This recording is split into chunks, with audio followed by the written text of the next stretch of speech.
Oh, that's right. Okay.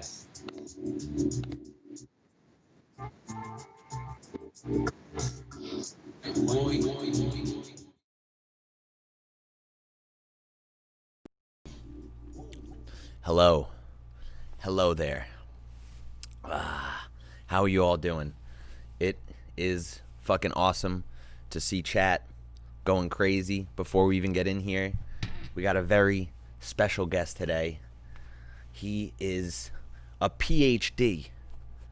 He's got a fucking PhD in bass, all right? He's got a PhD in fucking bass, in bass faces, in fucking 7-hour long streams, in being a cutie patootie, and just an all-around good fellow.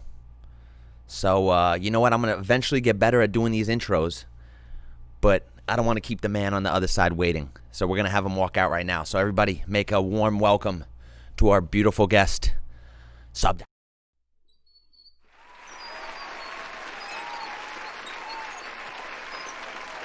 Thank you. Yeah. Gotta get those Seinfeld bass lines in there. You know what? I'm going to add that to the next fucking stream. I'm going to add a bounce, bounce, bounce, bounce, bounce, bounce. Because I do have the band right here. I do. Of course. He's not on. He's not where his head's supposed to be, but there he is. His head's a little.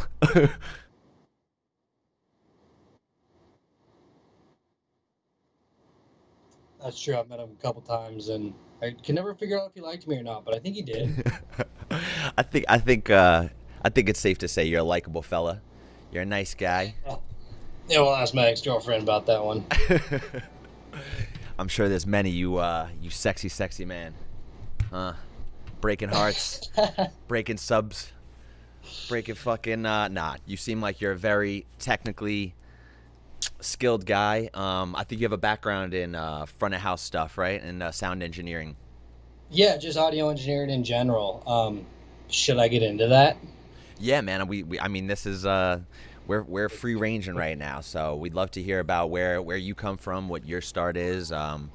If you have your PhD, or is that just a name that you're going with? Oh, I got that from Phoenix Online. So you tell me. You tell me. Hey.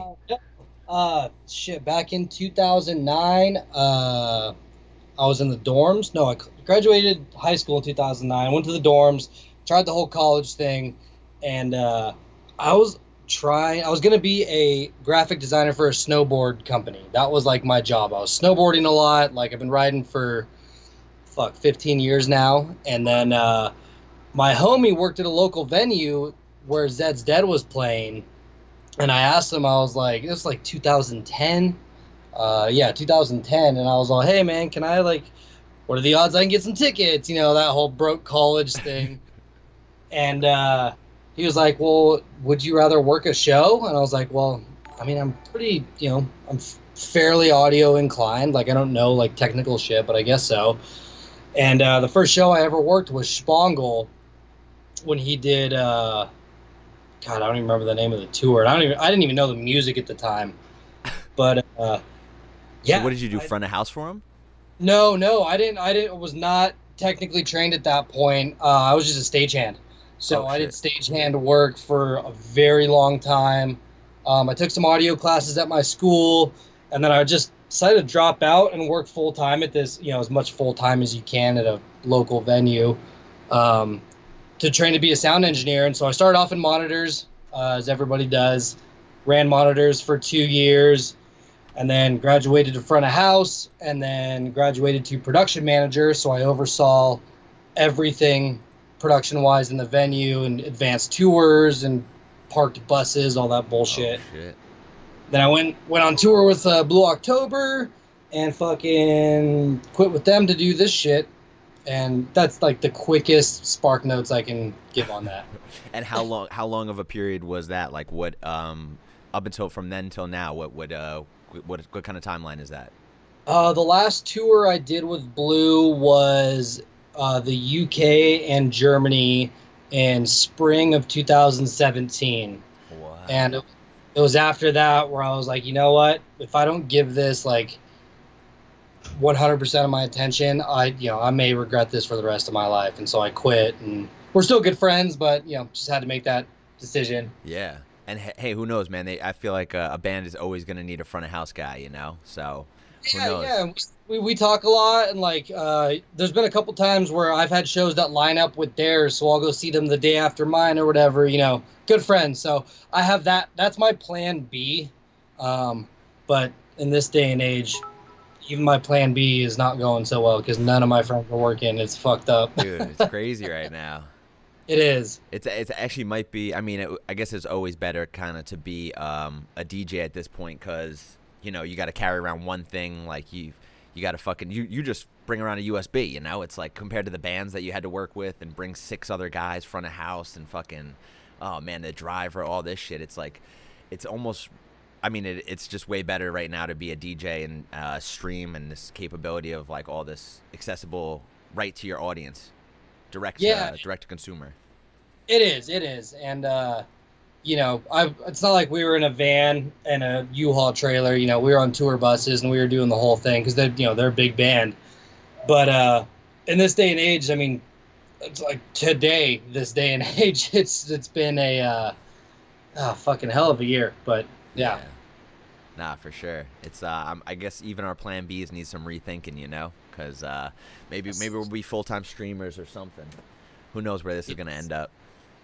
Your favorite cam girl's here. She ain't going anywhere. Oh man, we ain't mad about that. So you also have like some mixing some mixing and mastering background. Is that like directly related to the front of house stuff too, or is that a completely different endeavor?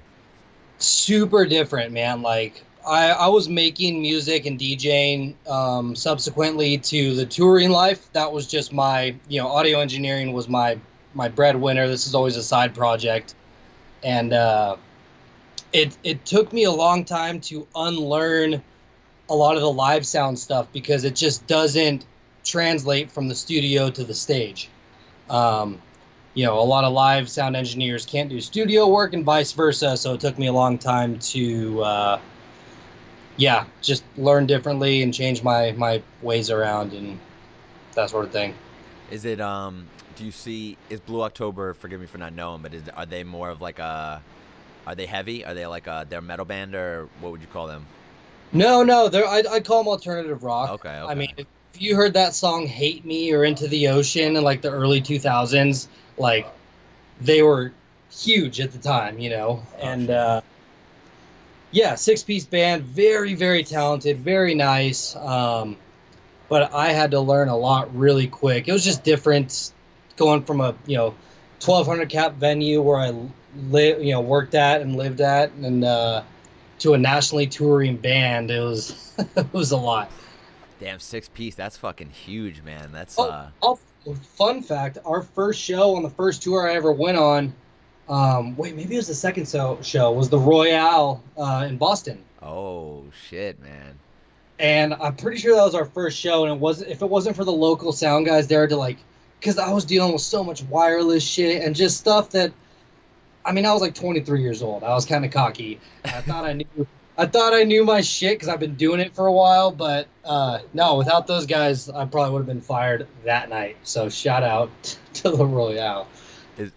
Shout out Boston, man. The last time I seen you was actually was where with that Big Night Live, right? Night Live, man, that was fun. Dude, that what a night! A Tuesday night, I think it was. It was fucking popped off, dude. Oh man, chef's kisses. So, bro, we usually do this on Friday, so I don't know if people know. If you got tracks, throw them in the Discord right now. Me and my man Preston will be listening to them in a little bit. But what I was gonna say is that you are busy on Friday. That's why we usually do them on Fridays. But you're busy this Friday, right? You got a show on in Atlanta. I do. Yep. Dude. I'm heading out tomorrow, getting in a day early, which is very rare for us, as you know. It just happened to work out better that I get in tomorrow night and then have a whole day to chill, which is insane. It is a rough climate right now. I've been off Twitter for the last couple of days just because there's so many opinions and there's so many people spouting opinions of things that, it's their personal opinion, but it's I don't know if I really want to get into it right now. It's But yes, tough. I do. It's just really tough, and I think a lot of the smaller guys. I mean, even like me and you, the ones that are on these festivals are suffering because they feel pressured into it. Um, and at the end of the day, nobody fucking knows. Maybe such and such place could have done a better job of explaining what they're doing. But at the end of the day, nobody knows what's going to happen, and it's hurting a lot of us smaller artists, It in my is. opinion. No, it's crazy, man. It's we don't know when this is gonna come back, and they're talking about the second waves, and you got to fucking sit and grin and bear about like all the people who are going back to normal life too, and just like, is it gonna cause it to take longer? Like people, the gyms are open. I see a couple of states that I'm like, oh shit, man, I want to go back to the gym, but I also want to play some Yeah, shows too. So it's like I mean, oh man, it's a it, double edged it, sword right now. it is because, like, dude, where I live, and I'm sure where you live, and everywhere else, and people in the chat, nobody's wearing masks. I wear a mask everywhere I go. If I go to the corner store 50 feet from my house, I wear a mask because it's out of respect. It's not because you're not sick. It's because the people that are working for fucking 12 hours a day are exposed to your dumbass without a mask. It's Exactly. just respect. They're the ones that are at risk. You are going to be in there for 5 minutes, but if the tables were turned, you wouldn't go in there because then you'd get on your high horse and be like, oh, well, they're not wearing a mask. Fuck, you know what I mean? It's Dude, just, the I know. hypocrisy. It's crazy, and it doesn't end. It's like, oh man, it becomes a selfishness to a certain point, and now it's like, when do we get back to it though? When can we get back to it? Like, do we even start making um, moves to get back to it? And I think that's what the people are like. They don't know what side to fall on right now. It's like some people are like, okay, we'll go to this festival that got announced. I don't really care if it's the end of August or whatever. But then other people are like shunning them too, and it's like, oh fuck, man. It's kind of a sticky situation right now because the whole industry. It's not just us. We have a direct to consumer way to approach people, but it's the fucking promoters, it's the managers and the booking agents. They're all the ones that are dying behind the scenes right now. And it's not even just us that needs the little WD-40, and the grease and stuff. It's the rest of the scene, unfortunately. It's everybody. I mean, we're losing family-owned venues by the day, and which is fucking breaking my heart because the reason I got out of where I was because our venue shut down because of low ticket sales. And the Knitting Factory has a couple spots across the country. I wouldn't call them corporate, but they have Boise, Spokane, and a couple bars. But I'm seeing these things. I still have friends that tour and work in the industry, and everyone's just shutting down left and right because they're not getting the proper help.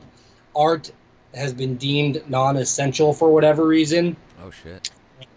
and I mean, whether it's been deemed that or not, I really think that the government has forgotten about how much the economy of every small city, every city in the world, in this country at least, depends on art and entertainment. And so pretty soon it's going to be nothing but Live Nation venues that we all read that article. Dude, Uh, oh man, fucking it's taxing us and shit. it's rough, but for my Atlanta show, just to go back to it, if anyone's out there that's going to go to it, I I made sure that my management hit up the venue and the promoter, and we are taking every step possible. They wrote out all the steps of what the state allows versus what we're doing, and we're doing even less than what the state allows because I think there is a safe way to do this. It just all depends on the patrons and how seriously the promoters and venues want to take this, because at the end of the day, it's not my fucking fault. Everyone's responsible for themselves. We just want to figure out how to do this safely in small amounts and, like you said, try to get back to some sort of normal. Yeah, normalcy. Yeah, no, it's it like someone's got to take the initial steps, and unfortunately, a lot of them are getting met with like fire from the other side, But in all honesty, I think a festival is a little bit different than a show as well too. A festival, you're staying on the grounds. There's a lot more. I feel like personal contact that is neat. That is just gonna happen whether you want it to or not at a festival. Like you're gonna maybe exchange money or fucking walk past somebody. Everyone's got some heavy breathing because they're fucking dancing or some shit. I don't know, but I mean, we've been to I mean, I've been up at 5 a.m. at a festival, when I was younger, bullshitting with people that I just met. You can't. I agree with you. That's a lot harder to control. It's not a controlled environment to begin with. They just have ropes that say don't pass here, but everything else within that is, more or less a free for all. To a positive degree. Yeah. But hey, yeah. It's a crazy world. Is it? Have you seen streaming as something that you're gonna continue on long after COVID, or is this like something that just help everyone pass a little bit of time, or is this gonna be something you do some after? I really think so. A lot of people have kind of already ran through their course of the streaming stuff. I've been lucky to sorry, I got a Jolly Rancher in my mouth. I'm gonna spit it out. No, I really like the streaming stuff. Like I said, a lot of people did their 2 or 3 streams, but my fan base, I hate saying that word, but my friend group on here has we've built up something. I think that's a little special because of how frequently I do it and how little I play my own music, and I really just show my love for DJing. That's how I started, is I just fucking love to DJ. And so we do these 5, 6 hour, 7-hour sets. And luckily for me, I think I'm going to come back out of this on top, and I'm going to continue doing this as much as, I can. If we get back to normal touring, I'm going to, once or twice a month, because how fucking grueling that is. Yeah. No, but I really enjoy it, because being able to play the music that I want to play without having a crowd in front of me to read reactions, just reinstilled how much I love playing music. And that was huge, as big for me as, hopefully everybody else. Yeah, I think, dude, honestly, you hit the nail on the head with that one. It's I think that's why, you go fucking 6 hours, and dude, Sundays they go anywhere from 4 to 7 hours too, man. It's we just can't stop sometimes. You get in that momentum. It's why stop? I'm gonna play with as many different genres, as many different parts of my past maybe as I can, and then when this comes to a head, and we do have I feel like an hour to showcase our shit right now, when we come back, it's gonna come even harder. We're gonna have so much more to play, a new sense of inspiration to play from. I feel like I was getting pigeonholed a little bit. I was making music to appease a certain time slot, and 100%, or just feeling the pressure of putting songs out or playing only your music and shit like that. I mean, when I get back into this, when it gets back to full swing, I'm really trying to push to have my hour set of SubDocta music, where you will hear SubDocta tunes. But after that, I want a 2-3 hour set of, whatever the fuck I want to play. I don't know what I want to call it yet, but just a free for all to. Fuck, man, it's so tough, because you go through this. You listen to so much of your own music every single fucking night, and you start to hate it. Yeah. You can't help it. You're just over it. You don't have fun because you have fun because they have fun, but I have fun when I DJ because of just DJing. I don't feel a pressure of playing my own fucking music anymore. Nah. And I'm sure, I don't know if, I'm just assuming, I said I'm sure, but for me at least, I've, tried to kill some time on stream, not playing the same tunes, because now this is out in the ethos. It's you can't, if they want to look back, they could see, oh, this guy's been playing the same tunes every week, So I've been dipping back into my own catalog that I haven't touched in years, and I'm I actually kind of have fell in love with my own tunes in a way, the old ones that I did run myself dry on. I'm why don't I play this anymore, But now that I have the time, It's like, I why not? agree. Like the ones, the non dance floor tunes that I make, the deep dubstep or the, just the weird shit. Some of my favorite songs I've ever made are ones that I don't really play at shows because of, like how you said, I'm put on a big dubstep lineup with, you know, X, Y, and Z artist. I just get self conscious if I come out with this song, it's yeah, this did reinvigorate some life into the old songs that I missed playing, Yeah. uh, and that was really good for me, and I'm sure for you as well. Yeah, no, it's been real, honestly. It's just I needed that the it's like a break that I didn't know I kind of needed mentally, Maybe the momentum of preparing for shows, it stints a couple of your other creative outputs. I feel like, if you want to sit down and make a song, but you got to think about the fucking the flight that you got to catch, or you got to check in for a flight or pack, and then dip, and then you spend all week working on a new song. Where's the time for the new set? So then I'll come to the new city and play the set that I played last week, and not even play the new song. So it's like I just worked for a week and no one really even heard it. Whereas now it's like, I can do it in front of people. People see that I am kind of working behind the scenes. It might not need to be in everybody's faces, but the production streams have been good too. And the DJ is one thing, but I feel really kind of like reinvigorated with the whole process now. It's kind of weird. I mean, I agree. If we're talking silver linings, like I didn't know how badly I needed this break, even though it's gone longer than we all anticipated. How badly I needed this break until I had it. Like, Exactly. been touring very hard for over 2 years now.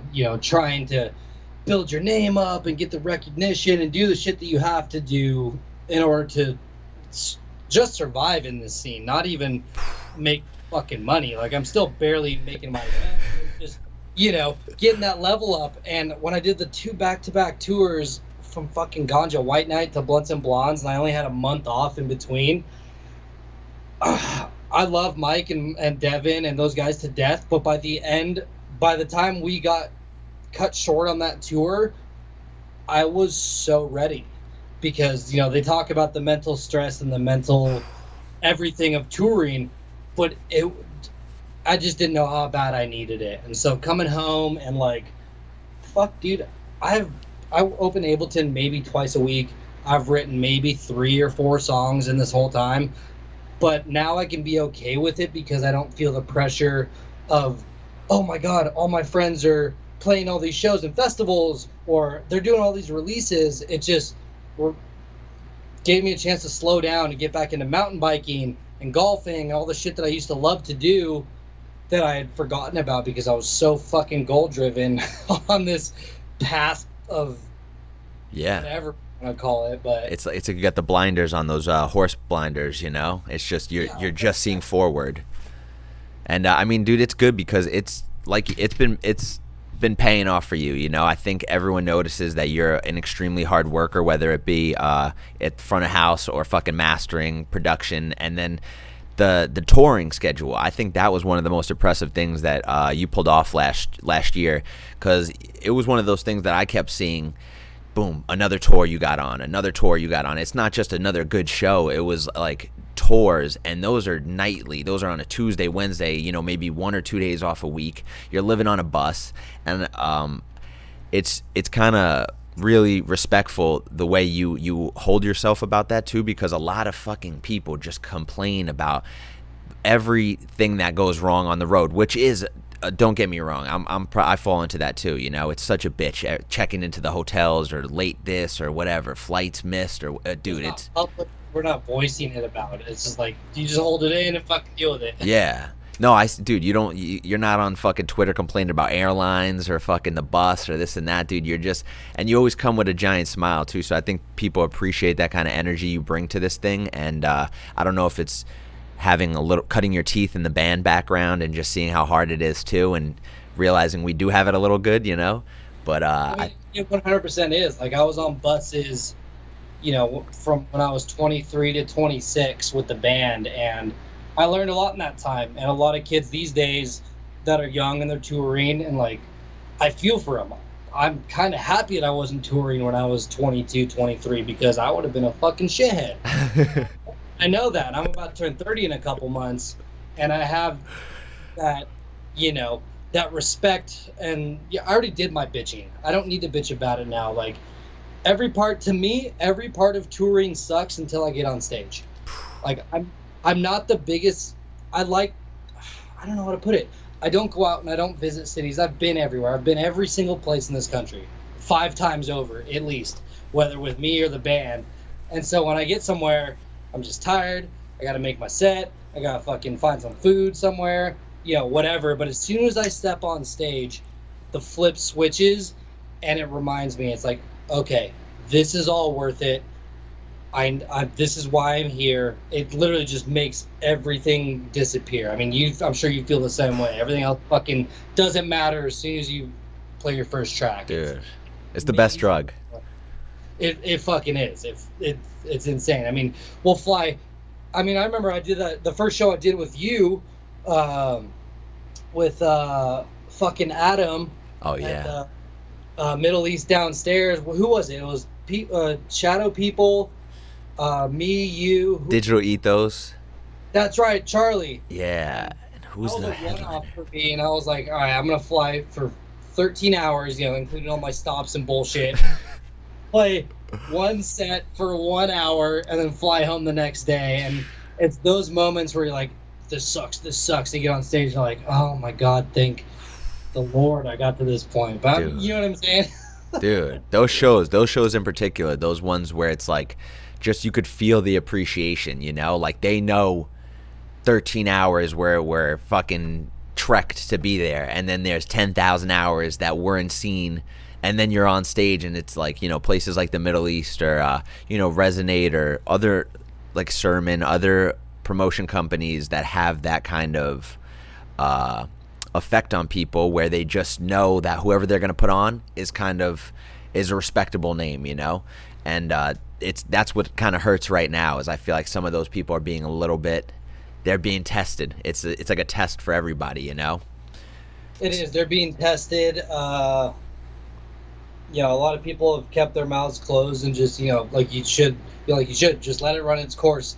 No one's a fucking expert. We're all just idiot fucking button pushers or email senders. Let the professionals figure this out, and we will try to navigate this as best as we can. And it's not fucking easy. Nah, but that's life. I think this is just one of those hurdles that we're facing right now. Is like to get to that 1 hour of fucking bliss that we feel. It's like you need the cutting of the teeth. That's what makes it so sweet. Is like when you overcome all those fucking hurdles. I'm sure when we come through this and whoever makes it out of this is going to be so much stronger and so much more appreciative of every single person that comes out to the show and, who's part of the community and stayed with it. Because I'm sure people have come out the woodwork and supported you now more than ever, or you've noticed different people. And it's been like a nice wake-up call to see who's like sticking together right now, Yeah, it shows who's real and who, has a fucking ghost producer or who's only in it for the fucking money or whatever. And I was talking to my agent, Jake, over at UTA, and he handles like me and Brock and Jesse and E-Prom and all these big motherfuckers. And yeah. We were talking, we were like, dude, he told me when he booked that show for Patrick, for Dirt Monkey in Florida a couple weeks ago, regardless of your stance on it, what Jake said was, he said, I fucking cried because we got such into our, we take everything for granted.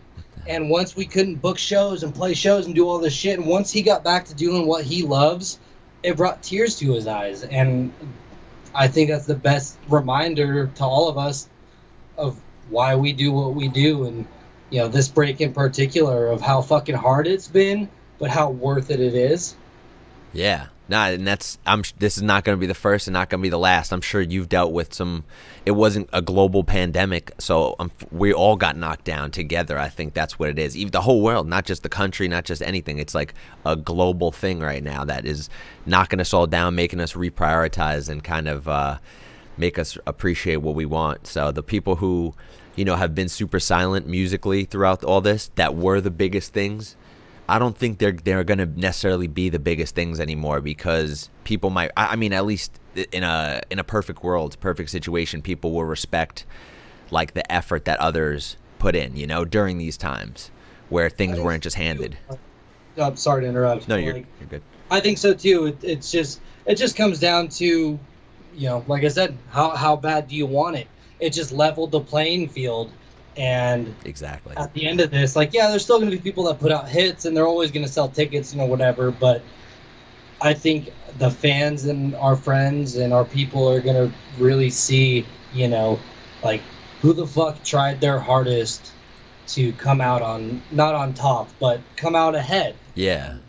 And give your fan base, God, I keep using that word. You know what I'm saying? Yeah, no, exactly. But, give your fan base something to look forward to. We're all stuck inside. We're all going through this shit. It means it's just as much to me as it does to them. And I really think a lot of people are seeing that and, hopefully taking a mental note of being like, oh, this guy fucking did his shit. That guy did his shit. That other guy didn't do anything. So, music, but, whatever. Yeah. Nah, it's part of the game, I think, and I really appreciate you being here as well, because a good amount of people who I respect and look up to, are willing to put their efforts in something like this and their name attached to it, and I think having maybe a long form talk with some of these producers that we look up to is gonna help push the scene forward. So I appreciate you being one of the first people to be a part of that, and I've always been a fan of. And I've always been a fan of you. Before you finished your sentence, I cut you off. And that first picture we have from that show is fucking gold, dude. And we'll cherish that. Damn, for real, man. A big cup. Big cup. Got to stay hydrated. BK, baby. What's in there?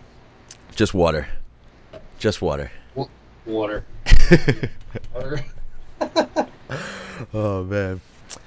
Yeah, guys. So hey, it's not Friday, but we're doing our beat and greet. We got the man, the legend, the PhD, SubDocta over here. And if you want to throw your tracks in Discord, we're gonna get to that. I just got one or two more questions for you, but I got a question about the name. I don't think I've ever even asked this in person, so this ain't just lobbing you a question. Like, where did the SubDocta come from? I mean, it's kind of self-explanatory. You're a doctor of the sub.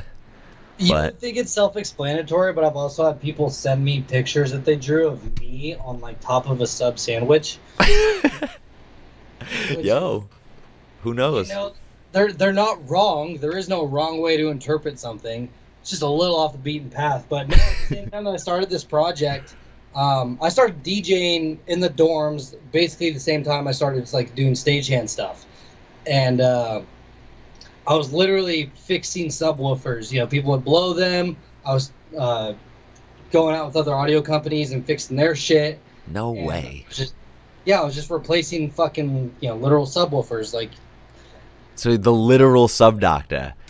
Yeah. I thought it was clever. Wow, that is super clever, because I thought it was like you're mastering, you're doing all this like technical stuff. You're pretty technically knowledgeable in Ableton and with your 808s and sub bass, so I figured it's that, but you were literally going out, elbow grease and some subs. It was literally replacing drivers inside of sub cabinets. And, oh my god.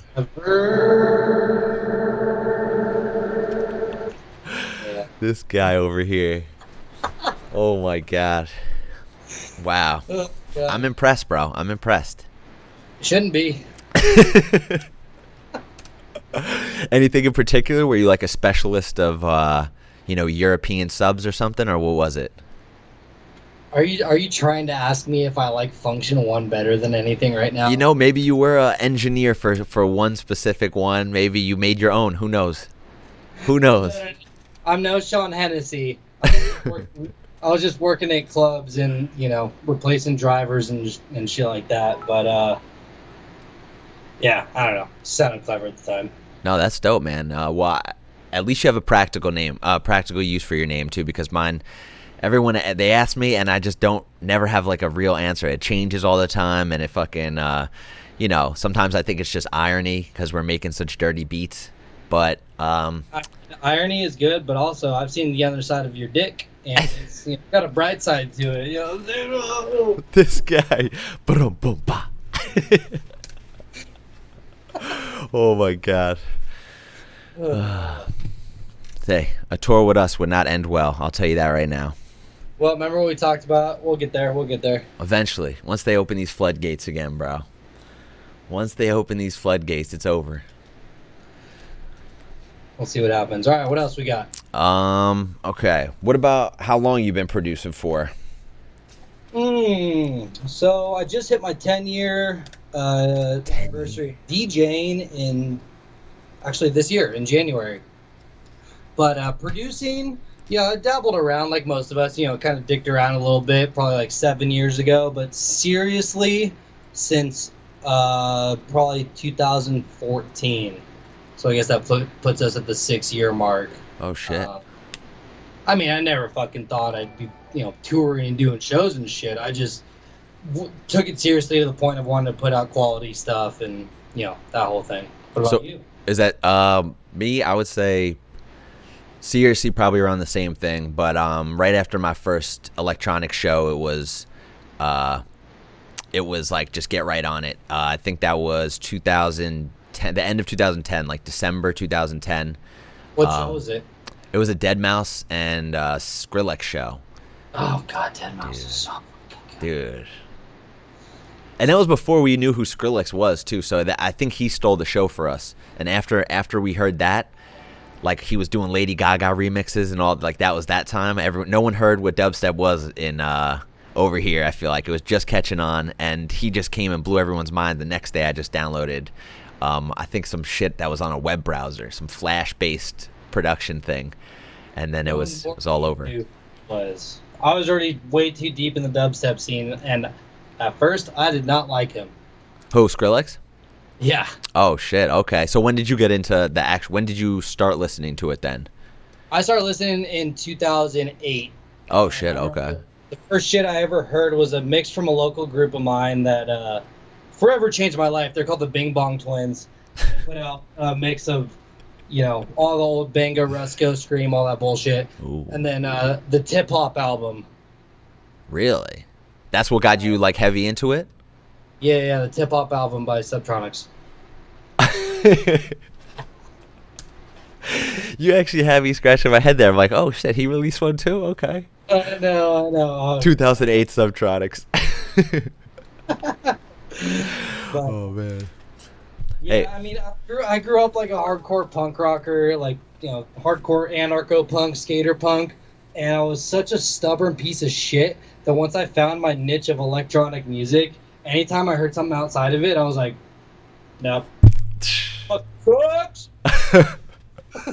So, like, did you ever play instruments or anything like that growing up? I grew up playing the drums. Oh shit. Okay. So, how long you been doing that? You still do that or no? No, I sold my drum set when I moved to college, but I played for probably 6 years. And shit. My dad played guitar, and I went to all of his band practices growing up and all that shit. Funny story. Oh god, this is almost embarrassing, but old enough where it doesn't matter. My dad's band used to cover Seal. Was it Kiss by the Rose or whatever? And I thought that was him. I was like 6 or 7 years old, and I thought that was him for years, until I was like 11 years old, and I heard that song, and I was like, that's my dad. And someone was like, no, it's fucking not. I was like, I heard him do it. And then Seal, they showed me a picture of Seal, and I was like, that's not my dad. Kissed by a fucking rose, dude. What a banger, though. What a banger to cover. Dude, I'm playing that at the end of my streams when I get super drunk, because it's such a heater. But that story, like, will stick with me forever. And, yeah, oh my god. Dude. Now it's immortalized here, bro, because that's fucking perfect. Kissed by a rose. Did he sing it? He did. That's why I thought it was him. Perfect. Like I said, I was 6, 7 years old at his band practice. Like, he's just fucking hitting that acoustic guitar. You know what I'm saying? Just hitting it.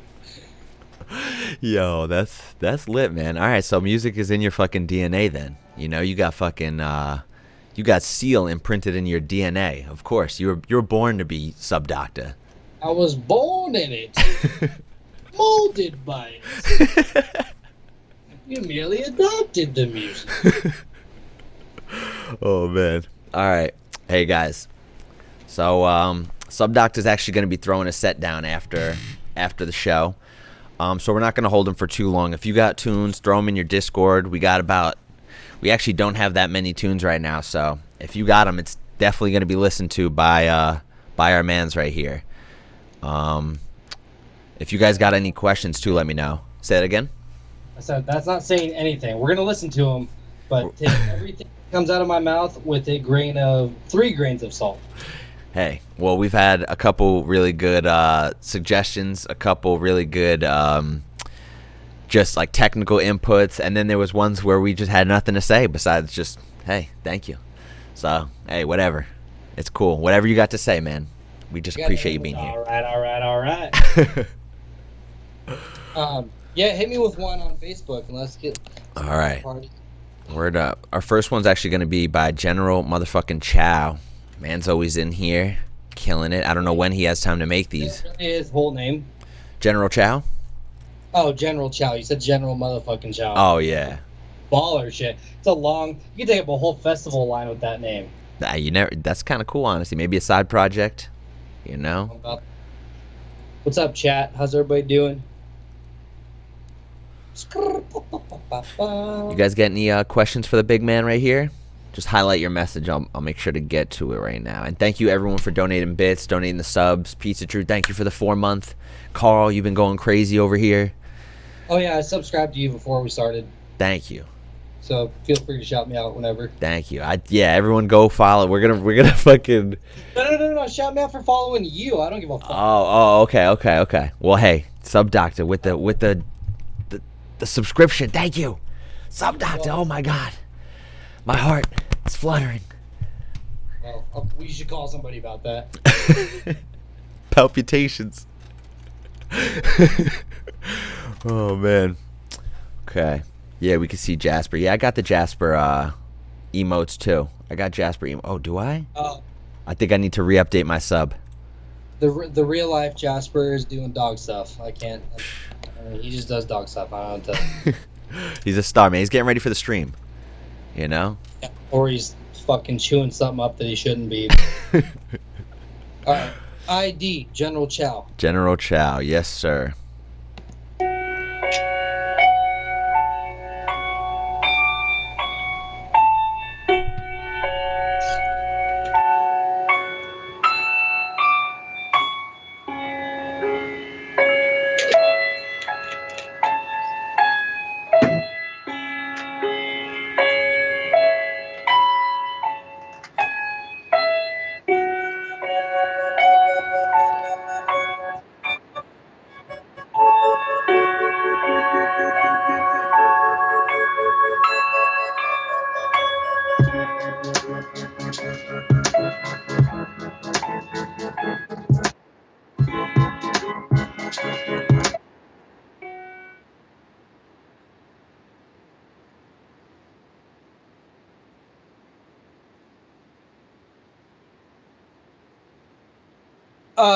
I think it's high pass because it's not hitting fully for me either.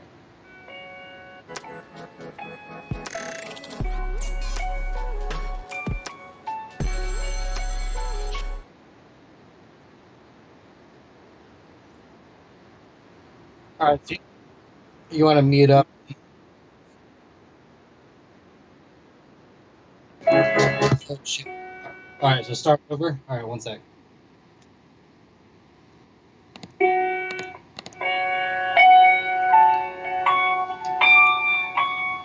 Okay, I had my shit on mute. My bad. We're good.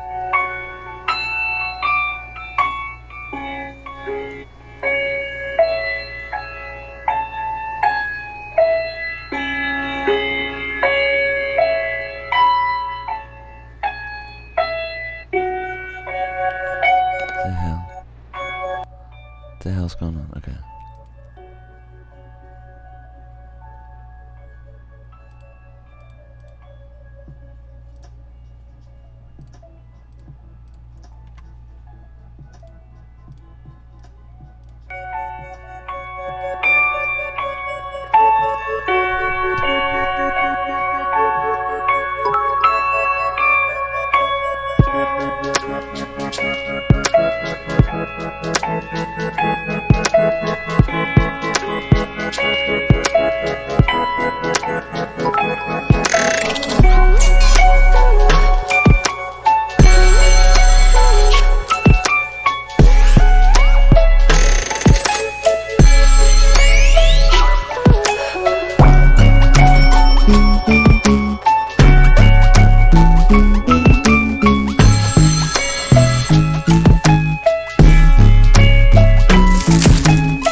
SubDocta, you got your mic on mute.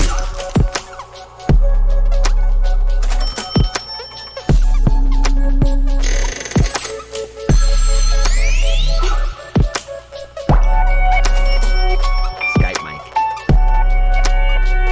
Your Skype.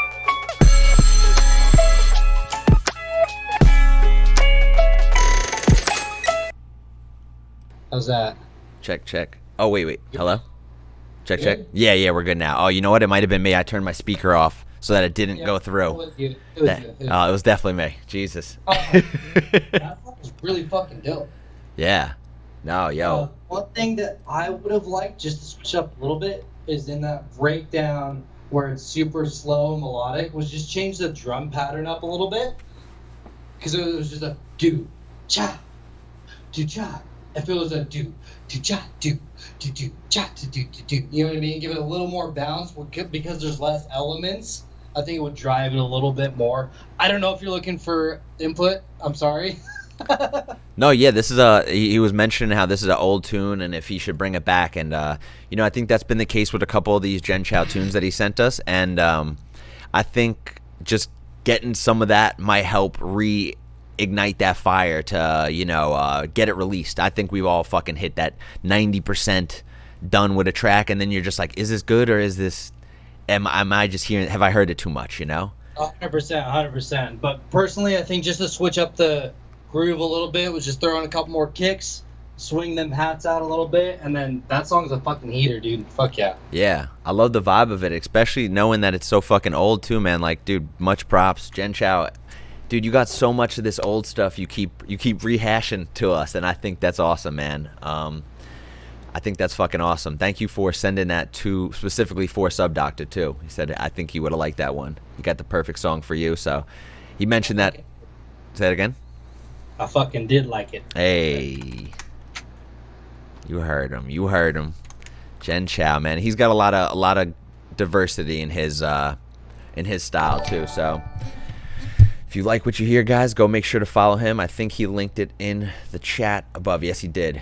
General Chow. He's funny as fuck on GTA too. Gen Chow, SubDoctaPromo@gmail.com. If you have some finished stuff, please just finished. But if you have some heaters, send them over. Yo, hell yes. Hell yes. We got another one here? Yes, sir. Is it you got Inspector Deck?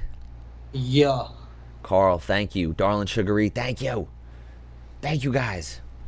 Okay. So let's... There's only a minute 23. So. Oh, okay. I'll send you the new one while we listen to this one. Inspector Deck. Everyone else, send your tunes in, all right? We got 4 more. It's only playing through mine, right? Well, I could... say that again? It's only playing through my feed, right? Like, Oh, no. I actually mute you, just to make sure that it was a direct input. I just want to make sure we weren't fucking. Okay. Yeah, no. I'm just gonna mute you real quick, and then we'll cue it up. All right. All right, go. We'll start it up.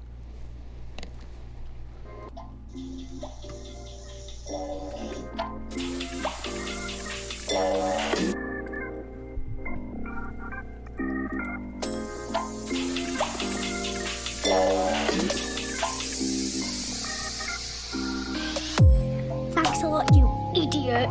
Thanks a lot, Rachel. Thanks a lot. Thanks to you, my charger's not charging on my iPad because it's got used to your iPad instead of mine.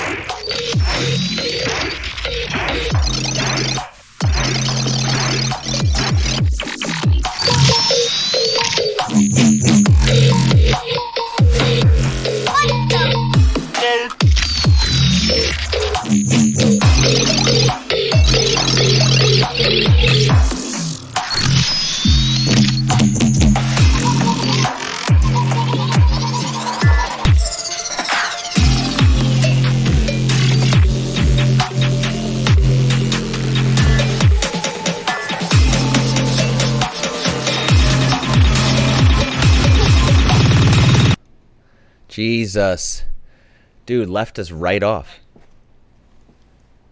I like that. I think that was uploaded as MP3 or something. I feel like I lost a lot of quality on it.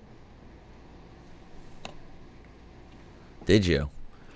Well, yeah, it sounded like it was exported and then converted. I don't know. Oh, okay. It wasn't the way you were listening to it. It wasn't like listening to it on mine or something, right? It was. Okay. Just the SoundCloud upload was a little rough. Oh, okay. But Yeah. either way, the song sounds good, and I can't give like an opinion on it because I didn't hear like a full quality tune. You know what I mean? I'm gonna think about this. Overall, I think the kick was either a little overpowering or the rest could have been brightened up a little bit. Yeah, you could kind of see it in the waveform a little bit. It's like there's certain. I noticed it's not the. You get transient to the kick. Yeah. In this for sure. Yeah. I'm not trying to knock you at all.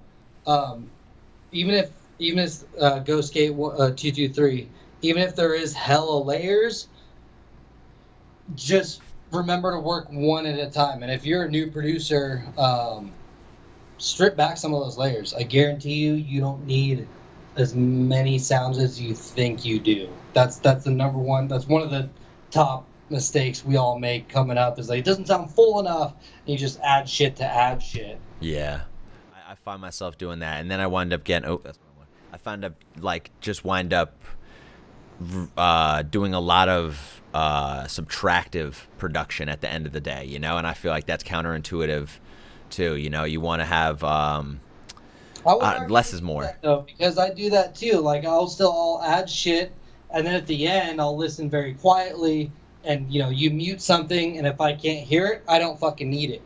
That's true.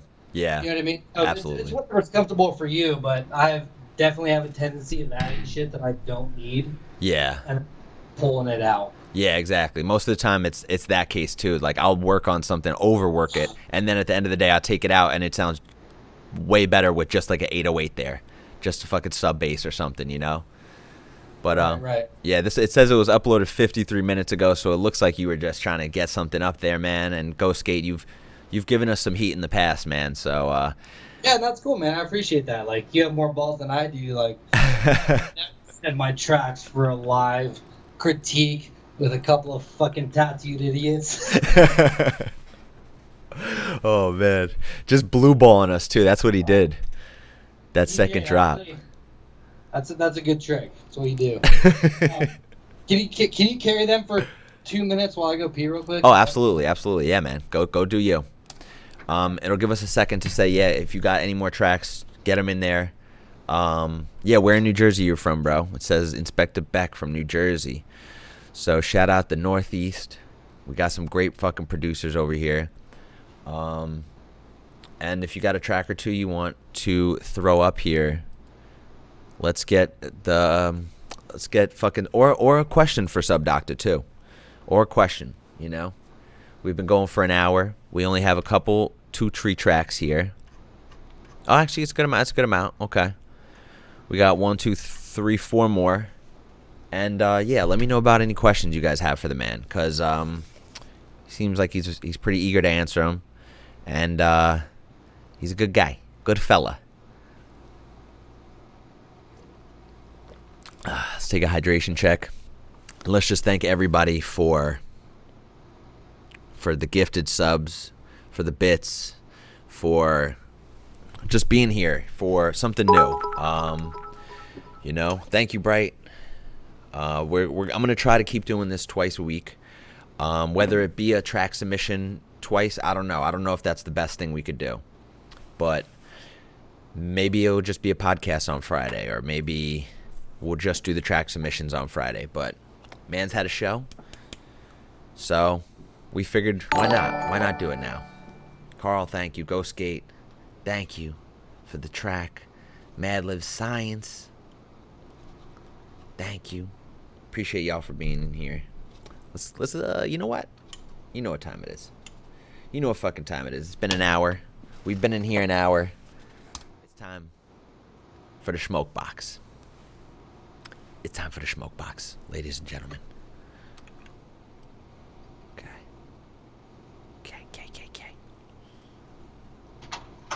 Damn, Elevate. Well, I saw you in the Vibe Squad show yesterday, so that was dope, man. Sorry, I'm back. Hey, you're good, bro. We were just gonna take a nice little trip to the smoke box, get in the zone for the last couple of tracks, and I was asking if they got any questions they want answered by you. Do you got anything you want to talk about? Anything you got coming up that you're excited about, or collaborations? I mean, it's 2020. Like, how fucking excited can we be? Yeah, I don't know. Maybe you got a nice little love interest or something, you know? Yeah, that would require effort. And I used to do that, but now it's just like, eh. I definitely have a grip of Jesus Christ, I have so many fucking collabs that I'm excited for. But let's leave it at that. Yeah, okay. Hey, well, that's... A lot of these people have heard him before, but, you know, we'll just... Hey, okay. So some big collabs. I mean, they're tasty. They're sexual, you know what I'm saying? Oh, okay. We love to hear it, bro. And, I mean, I guess it's not a shame. It's not a crime to be a little bit happy in 2020, all right? A little bit happy. Like we were talking about earlier, silver linings on anything, like... I spent so many years being mad all the fucking time, and just finding silver linings makes the biggest fucking difference. It's so easy to be mad all the time. It is, yeah. And we've almost kind of trained for this moment, like being in quarantine and stuff, you know? We've kind of like, being producers, we're kind of just naturally hermits, I feel like. And that was the hardest thing, is like when this first started happening, you know, like everyone was, you know, losing their shit because like I can't go anywhere, I can't do anything, I'm by myself. Yeah. And we're pretty used to it, so I found myself reaching out to a lot of my friends that live alone or have routines that they got thrown out of, you know, just to be empathetic to the fact that like just because I am comfortable with being alone all the time doesn't mean, you know, Susie Q over there is okay. And most of them weren't, and they appreciate the fuck out of that. So yeah. No, and that's true. That I think you having that like mental stability is important this time too. It's like you can share that with some other people who might not necessarily they need to go out. It's not mental stability. Oh, what is it? Fortitude? No, it's mental control, because there's nothing stable. Once everything goes back to normal, I'm gonna find a therapist. I just have to hold it in for a little bit longer. Hey. A little bit. It's always a little bit longer, bro. When we were on tour, it was a little bit longer. Then we'll get some sleep. A little bit longer now. When I took those pills, it was a little bit longer. Dude, on my Trello, on my fucking list of things to do, it says get that sound effect, you know? The drum roll. Today would have been perfect. You've been the wittiest guest I think we've had so far. Well, I mean, what bus did they ride? Those other guests? 'Cause, like, I'm not. Come on. Definitely one of the most self-deprecating too. But okay, yeah, let's get back to this. I sent you one. I sent you one of these bad Eli, boys. Already released? Man, that's cheating. Already released. How long has it been out? Oh, 6 months. 6 months? Man, I don't know this guy, so I'm just gonna say you. Actually, let's listen to it. He has impressed us. He's pretty good, man. Glad he's pretty good. Glad he's pretty I good. don't doubt it at all, but the fact that it's already released and he's had a bunch of plays on it, I'm gonna be mean. Don't take it personally, but I'm gonna be mean because Mean. I don't think I've seen this side of Preston. Let's go. mean for me is like I'll lick your ice cream before you get it. Cooties, go for it. This guy, that actually is pretty mean in this day and age. Up, right? It's fucked up. All right, let's listen to it. All right, here we go.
Ooh wee. Glotty. Oh, sorry, I didn't hear you. I had to turn my shit up. There you go. It's all good. Can you hear me now? Yes. Good. Glotty. You remember all those Verizon commercials back in the day? No? Dude. Good. Wait, that was Sprint, wasn't there? Some shit like that? No, it was Verizon. It was something like that. I don't fucking know. I don't care. I don't know why I'm. No, it was fucking AT&T. Boost Mobile, man. Come on. Only the trappers had those. Dope song. I will say, like I said, because you sent it to us already released, the second drop was the same, which, I mean, unless there was some differences, I didn't really hear them. And I think it adds a lot to your song to change it up at least a little bit. Um, the sounds are really cool for sure. Like, super dope song. Yeah. Sounds like something Taboo would make. Yeah. Taboo. It was a cool song. It was a cool song. But Yeah. just change your second drop up a little bit. I mean, Maybe a little halftime or some amen breaks in there or something, you know? Even a little bit. Even a little some I mean, some even just take what I like to do is like take the main synth of what I'm using, and before I bounce it to audio, I'll copy, duplicate the track so I have the original patch, and then for the second drop or any variations I want to make, you just tweak a filter, you tweak a fucking waveform or whatever, and it just adds more excitement because that's not this song in particular, but in my opinion, the problem with electronic music as a whole is that everything is not grabbing. It's not. It's predictable. It's the same build up into the same second drop, and that's why most people don't listen to the second drop because they think it's going to be the exact same. damn. So do you think Song, fucking great mix down. I'm just giving you shit because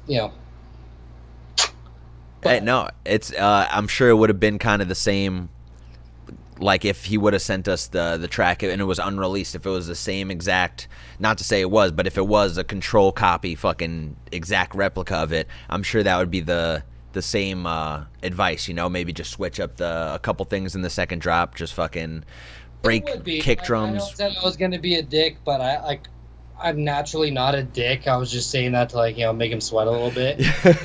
You just change the second drop up a little bit and just give it more flavor so that people want to listen to your whole 3, 4, 5 minute song. Because the more changes you have that makes sense, I feel like that's important to add. The more grabbing it is as a listener. Definitely. Yeah, it's especially when we get songs that are like 5 or 6 minutes long, you definitely needs variety at that kind of point, like 2 to 3 minutes you might be able to get away with a song and then it have a little bit of replay value too, but a 6-minute long tune, it might be a little tough for people to like sit through it a couple times. But I'm a fan of listening to songs like 3 or 4 times in a row. That's just, I don't know, I just do that naturally. Yeah, you feel the vibe out for it. And my favorite thing to do when I get sent shit to my promo emails is listen through the intro, because to me, the amount of time or what I feel from an intro, not the amount of time because that's not fair, but what the intro makes me feel is important into a song. That's true. Especially a song like this, same thing with I'm just gonna compare it to Taboo because Mitch is a good friend, or anyone else in the S fam, whatever. There's already a bunch of breaks in the song, so you can only make it so interesting without it losing its original idea. When you have a 4 or 5 minute song that has a very groovy fucking, flowy, Dr. Jeep or Kyle Watson style flow, where you can listen to it and the minimal changes don't make a big difference. A song like this that has so many quick changes, you have to have a noticeable difference on the second drop to grab the ear. I don't know if that makes sense or not. No, it definitely does. Especially like some of the songs that we've been swooning over here is like I don't know if you've been listening to Vide recently, but he's been dropping like just really not minimalistic at all. In fact, like the opposite, where it's like every different piece of it, the intro, the second drop, the first drop, it's all fucking totally different stories, and it's I think that's a perfect. He's something that I've been looking to recently, and I'm like, okay, this is how I need to mold some of my electronic music, is more of like a story, instead of just the build up drop, which I think was molded because of, like you said before, the race to Raise EM fame. Exactly, to stay relevant even, you know what I mean? Like to get a better time slot, to keep moving up. It's just like you start thinking about those things and it affects your production. And I mean, shit, even like a lot of the songs, I mean, we all make similar formulaic songs, but I made a song during the quarantine called the Psych Ward Anthem, where I had people in my Facebook group send me samples of their dogs barking. And like, Hey. you know, we did the only live stream production session I've done, which was very uncomfortable for me. But like, you know, took input and all this shit. But it's a 3-drop song, and it's almost 6 minutes long. But it's all very different. I'm not very familiar with Vide. I'm just giving my own personal example of. And then I played it out at that Houston Drive-In show last week, and I was just like, oh my god, I'm standing up there for 5 minutes. I'm like. Because we just get into a lot of it's our self-conscious of quick mixing and quick songs, and there's fucking songs out there. Actually, I blame Mr. Carmack for this, for songs that are like 1 minute and 45 seconds, and you're just like, that's not enough for me. I like to build a groove or whatever. But my favorite example of building a song, you know, up throughout it, or my 2 favorite examples would be Deadmau5, fucking Ghost and Stuff. Yeah. Hell yeah. You know, constantly, that whole album, honestly, you know, 7-minute ballads. But Mad Zach, Trunk Junk. I don't know if I could pick that one. I probably know if I heard it, but I don't know if I could think of that one. Is that a 7-minute long tune too? No, it's like 4 minutes, but it just has that groove where every 32 bars, 1 or 2 things change, and it's so fucking gripping that you can't leave it. You know what I mean? Yeah. So much music these days is so sporadic and quick because it caters to our environment. We're all our attention spans are so fast, and as DJs, we don't want to look like David Guetta up there with our hands up for 8 minutes. So I don't know what the solution is. Yeah.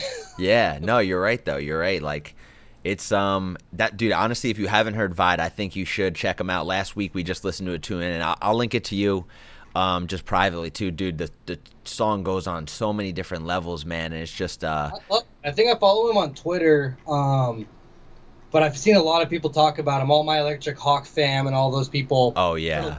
Talking about him, and you know how it is. Like sometimes I just don't want to listen to electronic music, so I forget. But these endorsements, you know, remind me, so I'll hit him up. Yeah, no, definitely, man. Definitely hit him up. The tunes that he's been coming out, super progressive, and just I think a nice little glimpse of where electronic music is heading, you know, naturally.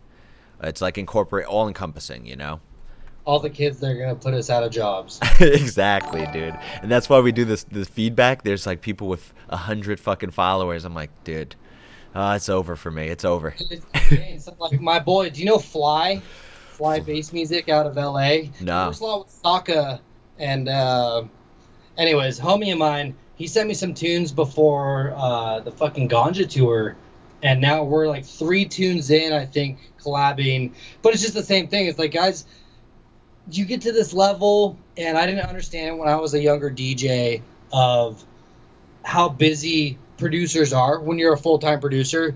Like, when I was a DJ, I would just do SoundCloud and fucking Clubland and all this shit all day.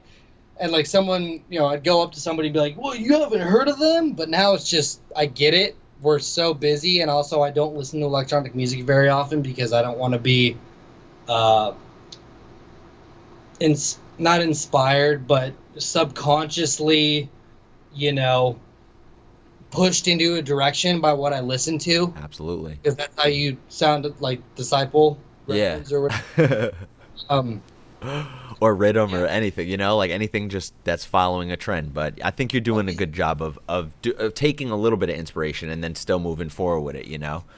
Well, like, I mean, someone has to keep that like 2008 fucking dubstep alive. Yeah, the Subcarbon does a pretty good job of like pushing that whole thing forward, of like still staying true to that, and then being progressive with it too. They were hard. They were very, very hard to get in with, and I appreciate that. I mean, fuck, even my 2 EPs that I put out with them, West Coast Wobble and Swankle, I had 8 tracks released, and I probably sent them 15 or 16. You know, they're picky for a good purpose because they're putting out the shit that nobody else does. Nobody's looking for these wonky, old, fun dubstep sounds that we grew up on, you know. Yeah. And that's why I appreciate them so much. I mean, I don't even get me started on Ganja White Night. That's gonna be another hour. Is that how you got in with them though? Is that how you got in with Subcarbon? I got in through Patrick, through Dirt Monkey. He did that Liftoff remix contest. I don't know if it was a contest. I think he just put out the stems in like 2018. Oh shit! And I did it, and we'd already been friends, and he really liked it. And so it's funny. I like opened up Skype for the first time since 2018 for our call, and my last fucking call was with Ben and Erwan from Ganja. Oh shit! But they were still in Belgium at the time. I was touring with Opio. We just played Portland, Oregon, and they're like, "Okay, we'll do a Skype call at 8 a.m. 8 a.m. for them is like 4 a.m. for me." What? So I fucking got home from the show. I didn't sleep. I was just terrified to talk to these guys that I looked up to for so long, dude. I've been following them since 2009. Damn. And ended up going super well, and then, you know. So that must have been one of your first dubstep acts then. One of your first getting into dubsteps. Getting into dubstep. It was the biggest thing for me because I was struggling to get songs from the West Coast Wobble EP on any label because it wasn't heavy enough. It sounded too old. You know, me and my management were like, "What the fuck are we gonna do?" And I was like, "Well, I'll try Subcarbon again. You know, I feel like it would fit." And then it ended up working. Thank God, because I fucking love that sound so much. You know? Yeah. No, dude, you fit so perfectly on that label. Like that tour, you were like, I think you were like a nice representation of like the up and coming Subcarbon too. You know, like this is still going on. This has still got a very good. It's not just Ganja White Night. That's just the name. You know, it's not just Boogie T. They're like people were like, all right, the whole sound, the whole encompassing thing. It was a nice little like it's a nice package they got going on over there. You know. Yeah, they got a nice package, man. Hey. No, it was a dream come true for that tour. Like I don't see that being topped ever in my career. But just having that support, because that shit means a lot to me, that kind of music. And I don't try to recreate it, but we can't help what we create. Like you create what's natural. Yeah. I create what's natural. That sound happens to be natural for me. And to have people that, like even Rusko, for example, has played so many of my songs, just to have that little niche group of people that still like that sound makes it worth it, because I don't feel like I need to, like, be Space Laces or, you know, any of these guys are, not to talk shit at all. Their fucking music is insane, but I don't have to do that to get to this point. I can still be me and have support from people that think like me. Absolutely. There's like a lack of that in this scene. I feel like not just this scene, in every single field, in people. It's like, what is the price on your integrity, you know? And sometimes, I mean, and that's no hate to anybody that wants to get it that way either, you know. But I think sometimes the long route and staying true to who you are is the most fruitful at the end of the day, you know, because. You know, like it's so easy to buy into whatever's hot or whatever. I was already doing this for 8 years before I started doing all this touring. Yeah. I can wait a few more years. I'm not in any hurry. It's more important to me to have like the fan bases that you and I have built up of good fucking people that like good music, not just because it's fucking cool. I don't care if I'm headlining. These are my people now. Like we have a collective group that think the same way as we do, that aren't going to jump ship from the next hot thing. Yeah. No, and I think the stream too, your stream has been showing it. Like there's a couple hundred people that are just willing to just spend like some hours with you, or just like, you know, and I think that's they appreciate that at the end of the day too. You know, it's not even that you're somebody that's like you're somebody that started at some level, or you know, you're held to a certain level. Like you're just you're just a dude who's like having fun with it, who's trying to have fun with other people, and I think that's like a naturally magnetic thing, you know. And once you take the business side of that out of the scene, I think that's when the true intentions get shown, you know. And I haven't heard from a lot of people since it started, you know, and it's since I'm not making money anymore, I don't hear from them, you know. And it's like, all right, I know you guys got to do what you guys got to do, but at the same time, like, now that it's not an immediate return, it's like, oh, all right, maybe we got to take a few steps back, instead of like, oh, I thought you saw the vision, you know, I thought you were down with the vision, but now that we hit a few speed bumps, we got to take, oh, nah, I haven't heard from him, you know. But I mean, I guess it goes both ways, because I've been kind of reclusive too. It goes both ways for sure, but it's, you know, this is what I wanted to do. This is the best way that I could showcase myself, both personally and professionally. Yeah.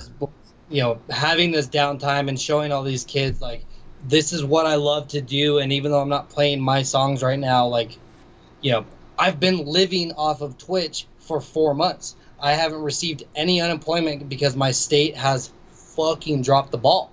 So, like, that's when it goes back to the it serves them as much as me thing, is like, literally the only reason I'm able to eat and pay my bills is from fucking Twitch. And that shows support tenfold. You know, you get $5 donations from people, $10 donations.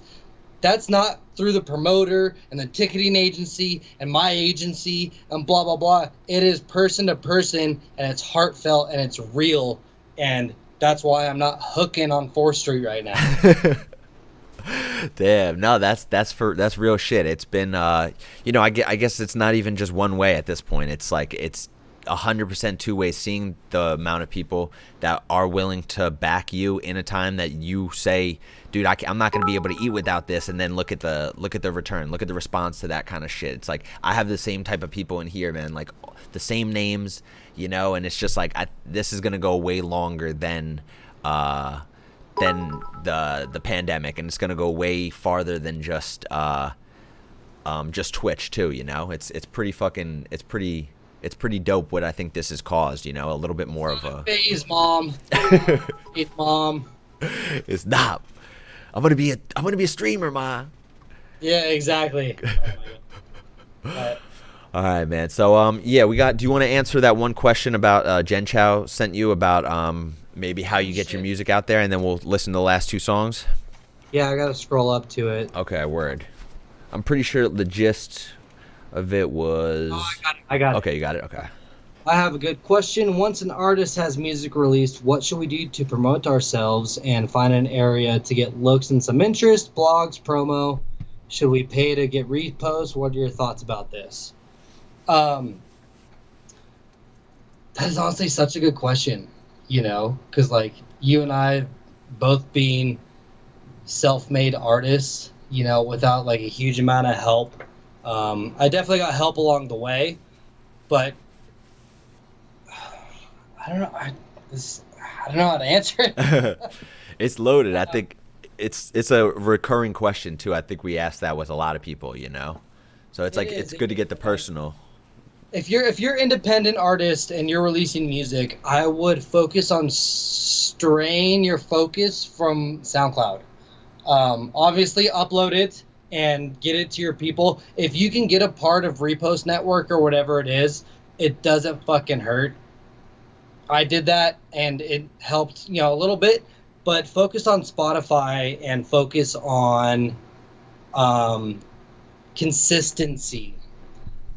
Consistency is the biggest problem. I remember G Jones put out a thing probably 3-4 years ago when he was blowing up that really resonated with me, which was, if you're an upcoming artist, put 1 song out every month. And then after that, you know, put an EP out every 4 to 5 months. Because when you're an upcoming artist in, like, such an oversaturated industry such as this, it takes a lot to drill. You have to literally drill your name into people's heads. They'll start seeing it more and more and more and more, and then you'll start getting the numbers.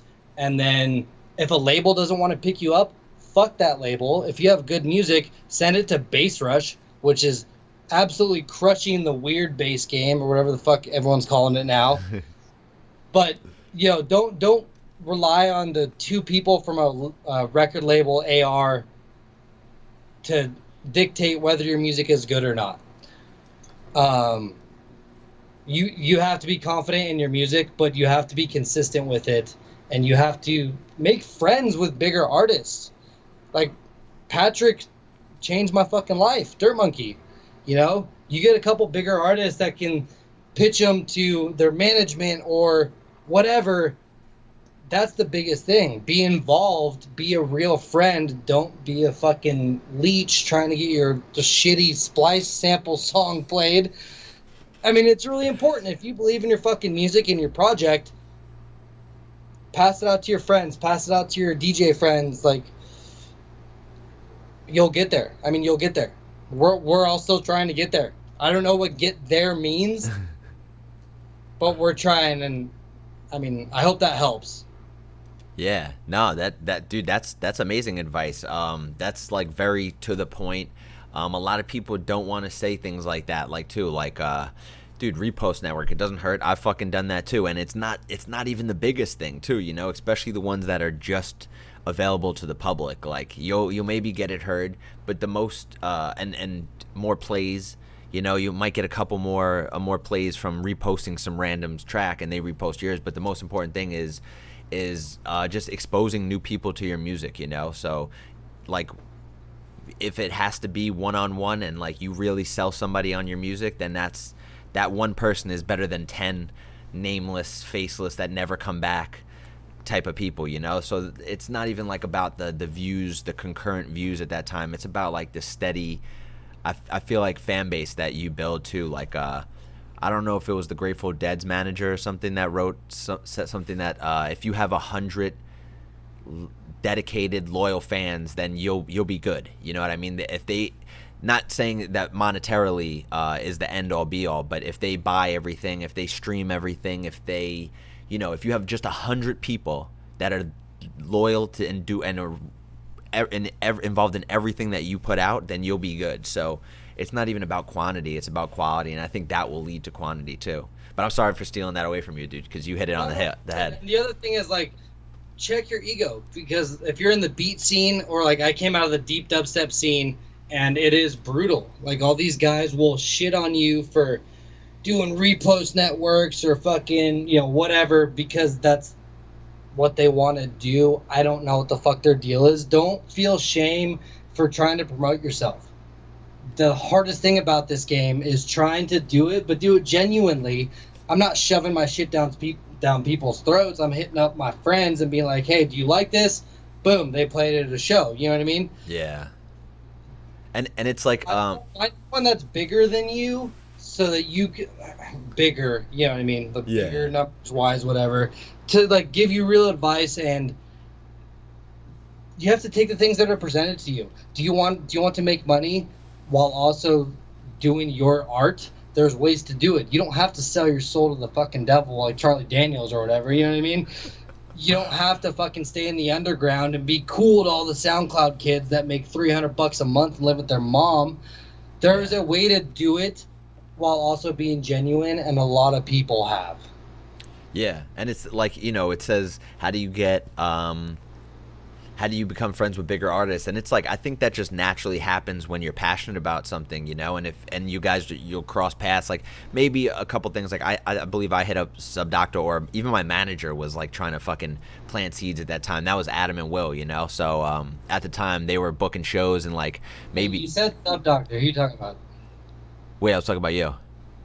Oh. No, I think like when in our first interaction, I think like it might have been organically, it might have just been on SoundCloud too, but I remember my manager being like, oh, you should hit up SubDocta too, man. I think your sounds will go well, or whatever. So I'm like, even just being passionate about something, I think you guys are just naturally going to cross paths eventually, and whether they be bigger artists or end up being bigger artists, like, that fucking Resonate show you talk about, I played after you, dog. You know, think about if that would have happened now. It wouldn't. You know, like if anything, you're bringing me on a tour as an opener, like fucking right as doors come on. You know, like it's just times change. You know, so just be friendly with everybody. I'd rather never play after you. Second thing, if I ever do the headline tour, if the shit ever comes back, nobody plays at doors. Nobody.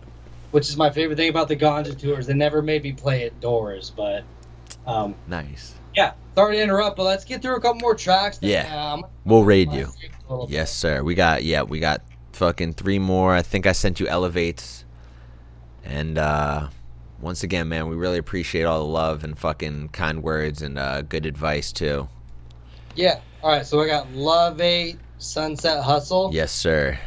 Elevate, by the way. Elevate. It took me a little bit too. Elevate. Oh. Yeah. All right. You got to change your name. It's tough.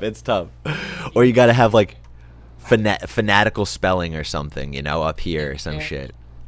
And make your vowels, you know, actual vowels. Don't flip the fucking A and all that shit. But Elevate. I'm trying to think.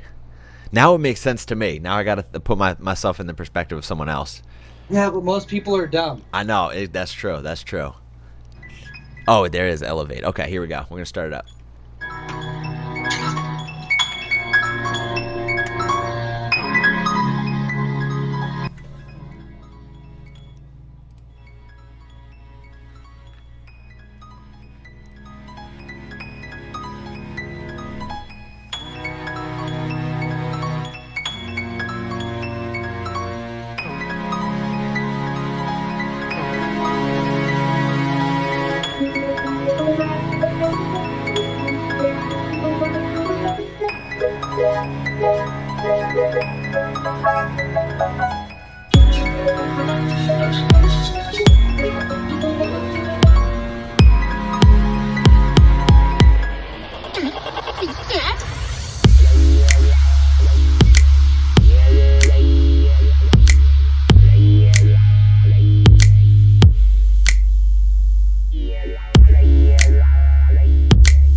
Tight. That was a journey, bro. Elevate always coming through with the PL vibes. Fucking, he's got a bunch of vibes, a bunch of different kind of vibes. I highly suggest you check him out. Even if you can't pronounce the name, you'll learn it. Elevate music, baby. But it just reminds me of all like the old glitch hop mellow shit I used to listen to. Yeah, man. He's he came in here for our Vibe Squad production stream, and he said that was a big inspiration of him. He was catching him a long time ago, so I feel like he's an encompassment of like that time too. You know, there was that deep dubstep time. Such a good guy too, like. Dude, oh my God, so good. that was a great session too. That we had with him. He's the man. I use his drums and everything. I do too. But okay. Find a better way to spell that name. Honestly, marketing 101, you don't want people confused when it comes to your name. Yeah, that's actually one of my early logos. Actually, the first show I played out of state, Manic Focus, just looked at my logo and was like, hey man, this is with all due respect, but you should probably just get a more legible logo. And I'm like, you know what? Thank you. I respect that. It never hurt my feelings. I was just like, I appreciate that from somebody who's I'm opening for right now. They have at least some sort of love. It's just shit you learn along the way. Yeah, definitely. Marketability is huge in this fucking thing. All right. Let's do one more, and then I'm gonna dip, and we'll okay. Go to my channel, and I'll play a set. All right, brother. We're gonna do the beat and greet session on Friday as well, because we got 2 more tracks in here, so we'll save them for D's. But man's gonna play a set right now. We don't want to make him late. He's been with us for an hour and a half already, almost 2. So we're gonna listen to this one by Censura, since it was in here. It's the Trapezoid V11. Trapezoid V11, yes sir. Cool. Okay. Is there 2? Let's just do the one. Okay. You sent it to me twice. Oh yeah, I sent the same one twice. Yep. All right, let's go. Okay.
Jesus H. Christ.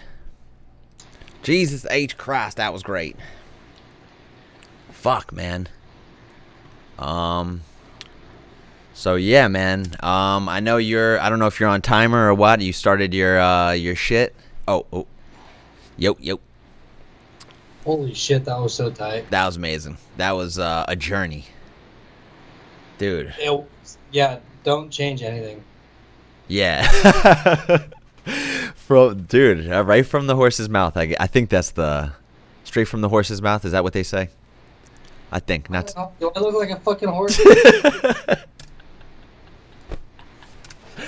Oh man, no, that was perfect. That too was perfect.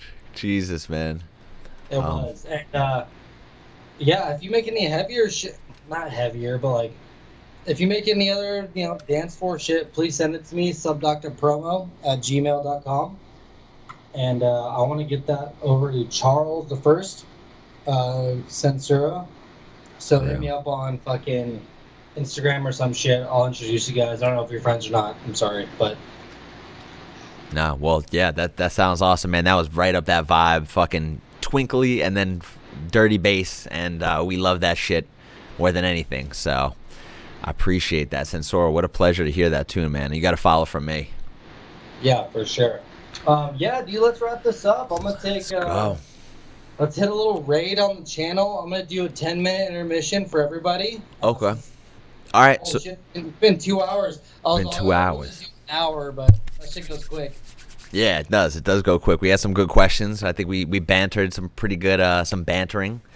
Yeah, and just a thing or two, and yeah, we're gonna raid my channel. If you guys need to listen to some super mediocre music, hang out with me.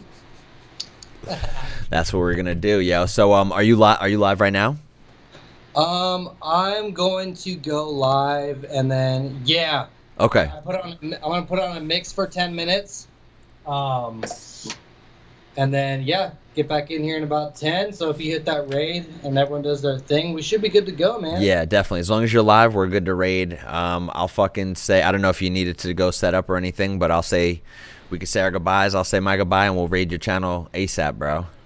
Yeah, I just started streaming, so we should be good. Okay, we'll fucking get that loaded up, bro. Make sure we're good on your end.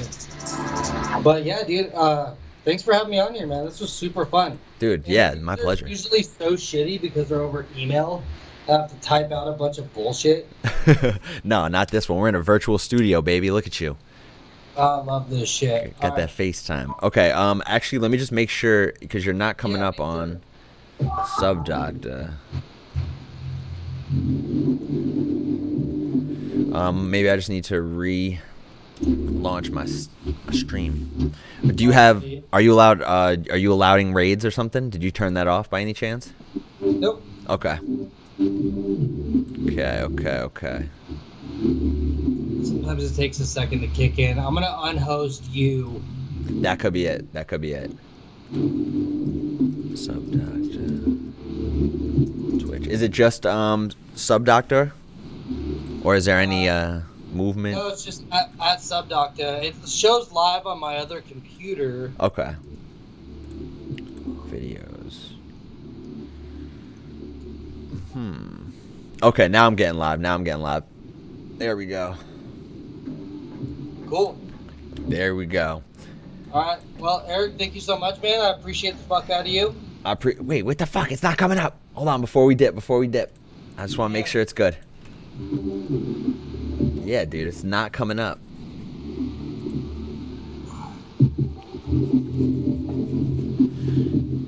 We can't let you down now.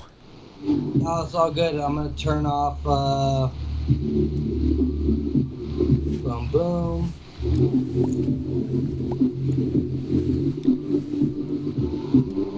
It's just making me raid myself. It doesn't even make sense. No, I'm live on my other computer. It's good. So. Hold on. You see my computer right now, right? My other computer, it's good. What's that? You see my computer right now, right? You see this? Hold on, let me see. What's going on? What's going on here, guys? We gotta make sure we raid him, though. Yeah, I only see your face right now. Oh, okay. Screen share. There we go.